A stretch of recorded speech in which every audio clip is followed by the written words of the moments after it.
Hello everybody, this is JT Productions and welcome back to another preview and prediction video. Today I'll be doing it on the Florida Atlantic Owls. Last season, Florida Atlantic went 5-7, 3-5 in Conference USA with 4 straight losses to end the season against Marshall, Old Dominion, Western Kentucky, and Middle Tennessee State. Now, they're under third-year head coach Willie Taggart. He came over after Lane Kiffin left for Ole Miss, and he did okay in 2020, and like you saw here, he didn't make a bowl game in 2021. Can he make a bowl game in 2022? That's the question. Well, let's go ahead and see what the roster's looking like. They still have N'Kosi Perry, who's a graduate at this point. He transferred over from Miami in 2020. They also have redshirt freshman Willie Taggart Jr. as backup quarterback. He'll probably eventually get some playing time. Running back, you have Johnny Ford, redshirt junior transfer. Behind him, you have sophomore transfer Marvin Scott coming over from Nebraska. At the wide receiver position, you have Javion Posey, redshirt sophomore, Jaquan Burton, redshirt junior, and LaJohntay Wester, sophomore. On the offensive line, you have 2 transfers, a graduate transfer, Brendan Bordner coming over from Rutgers, and Dorian Hinton coming over from Middle Tennessee State, sophomore transfer. You also have a redshirt senior at center, redshirt sophomore at right guard, and a redshirt senior at right tackle. Now on defense, you have pretty young defensive line with all sophomores in Jaden Wheeler, Evan Anderson, and Dakarius Hawthorne. Linebacker, you have a sophomore and a redshirt sophomore transfer, Jamie Petway, coming over from Missouri, and then a junior, Eddie Williams. And then the secondary, you have redshirt freshman Jaden Williams, junior Roman Mungan, and then Zorn Toby, a sophomore transfer, coming over from Fort Scott Community College. At safeties, Tasia Young, redshirt junior, and Armani Eli Adams, a redshirt junior. So, all in all, you have a very young defense, it looks like. And your offense, you still have N'Kosi Perry, and your offense is pretty veteran, all things considered. So that being taken into account, how are they going to do this year? Well, they start out in week 0 against a conference opponent in Charlotte. Charlotte, one of the worst teams in the Conference USA.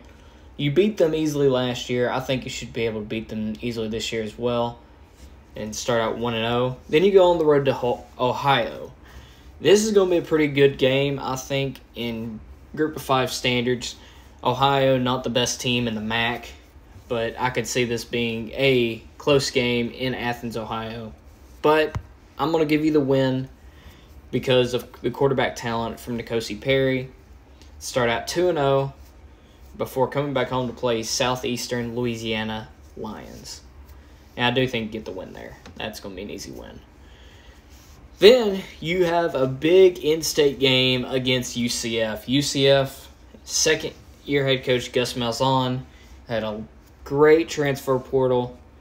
I just think that UCF is going to be too talented for Florida Atlantic, so I think you suffer your first loss here at home against the Knights of UCF. Then you go on the road to Purdue, and I think this is when the losing starts to become more frequent. Purdue is going to be out of your league in talent, so I think you drop your second game here. Then you go on the road again to North Texas, to Denton, Texas, take on the North Texas Mean Green. And I believe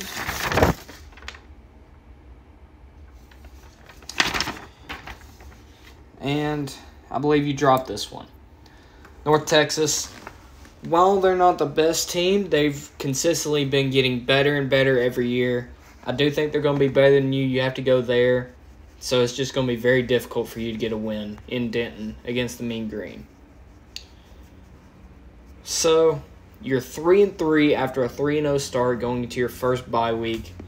Coming out of that bye week, you play the Rice Owls. Now, Rice, they've consistently gotten better as well, but they are around or worse than FAU's talent. So I think you're going to get a win here. I wouldn't be surprised if it's close, but I'll give it to the Owls of FAU, not Rice. So now you're 4-3 before going on the road to UTEP. And I think you lose this one. UTEP just screams another, Texas State volatile team.